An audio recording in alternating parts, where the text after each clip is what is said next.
பரமசிவன் கழுத்தில் இருந்து பாம்பு கேட்டது கருடா சலிக்குமா? யாரும் இருக்கும் இடத்தில் இருந்து கொண்டால் எல்லாம் சலிக்குமே. கருடன் சொன்னது அதில் அர்த்தம் உள்ளது.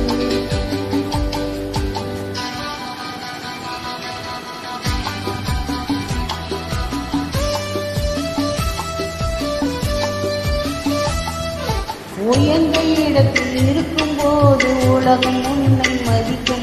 உன் நிலைமை கொஞ்சம் இறங்கி வந்தால் நிழல் கூட இருக்கும்.